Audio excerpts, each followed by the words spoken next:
அன்பியும் YouTube இல்லந்தோறும் இறைசாட்சி உள்ளந்தோறும் மகிழ்ச்சி. வத்திக்கானிலிருந்து புனித அருளீக்கங்களை சொந்த கிராமத்திற்கு கொண்டு வந்த அருள்பணி மார்க்கஸ், வத்திக்கானின் புனித பேதுரு பெருங்கோவிலிலிருந்து புனித பேதுருவின் கல்லறை மண் மற்றும் புனித நுழைவாயிலின் ஒரு கல் துண்டு ஆகிய 2 அருளீக்கங்களை பல்சமய உரையாடலுக்கான திருப்பீடத்துறையில் பணியாற்றும் அருள்பணி மார்க்கஸ் சோலோ கெவுடா அவர்கள் இந்தோனேசியாவின் கிழக்கு புலோரஸில் உள்ள தமது சொந்த கிராமமான லெவோரனுக்கு கொண்டு சென்றார்.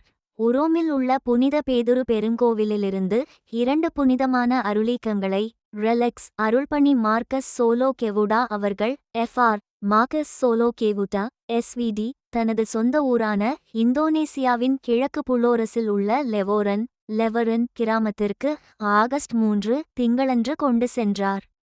இந்த நிகழ்வு ஒரு வரலாற்று சிறப்புமிக்க ஆன்மீக நிகழ்வாக கொண்டாடப்பட்டது.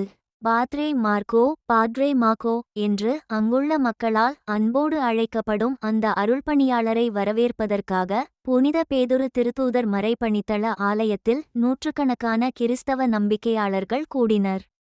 நெசவு செய்யப்பட்ட துணி, வெற்றிலை பாக்கு மற்றும் பாரம்பரிய பானங்களை மரியாதையின் அடையாளமாக வழங்குவது உள்ளிட்ட கிழக்கு புலோரஸின் பாரம்பரிய முறைப்படியும் பிரார்த்தனைகளுடனும் அவருக்கு வரவேற்பு அளிக்கப்பட்டது. பல்சமய உரையாடலுக்கான திருப்பீடத்துறையில் பணியாற்றும் அருள்பணி மார்க்கஸ் அவர்கள் திருத்தூதர் புனித பேதுருவின் கல்லறையிலிருந்து எடுக்கப்பட்ட மண் மற்றும் புனித பேதுரு பெருங்கோவிலின் புனித நுழைவாயிலின் ஒரு சிறு கல் துண்டு ஆகிய 2 அருளீக்கங்களை அவரது கிராமத்திற்கு கொண்டு வந்தார். இவை இரண்டும் வத்திக்கானின் அதிகாரப்பூர்வமான அங்கீகாரச் சான்றிதழ்களுடன் கொண்டுவரப்பட்டுள்ளன என்பது குறிப்பிடத்தக்கது.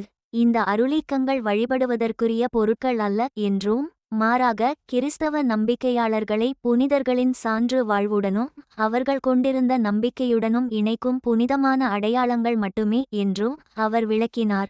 இந்த அருளீக்கங்கள் இங்கு இருப்பது என்பது கிழக்கு புலோரஸில் உள்ள உள்ளூர் திருஅவைக்கும் உலகளாவிய திருஅவைக்கும் இடையிலான ஆழமான தொடர்பை குறிக்கிறது என்றும் அருள்பணி மார்க்கஸ் அவர்கள் கூறினார். ஏறத்தாழ 2001ஆம் ஆண்டு கட்டப்பட்ட அந்த ஆலயத்தை நினைவு கூர்ந்த அருள்பணி மார்க்கஸ் அவர்கள் அது ஒரு சிறப்புமிக்க இறைவேண்டல் மற்றும் திருப்பயண மையமாக உருவெடுக்க வேண்டும் என்பது தமது நீண்டகால விருப்பமாக இருந்து வருவதாக கூறினார். இங்கு வழங்கப்படும் அருளீக்கங்கள் ஆன்மீக புதுப்பித்தல், உறுதியான இறைநம்பிக்கை, சகோதரத்துவம் மற்றும் சேவை மனப்பான்மையை வளர்க்கும் என்றும், லெவோரன் கிராமத்தை திருப்பயணிகளுக்கும் இறைமக்களுக்கும் நம்பிக்கையின் மையமாக மாற்றும் என்றும் அவர் நம்பிக்கை தெரிவித்தார். இந்த அன்பியம் யூடியூப் சேனலை நீங்கள் ஷேர் பண்ணுங்க, சப்ஸ்கிரைப் பண்ணுங்க, லைக் பண்ணுங்க. Wish you all the best.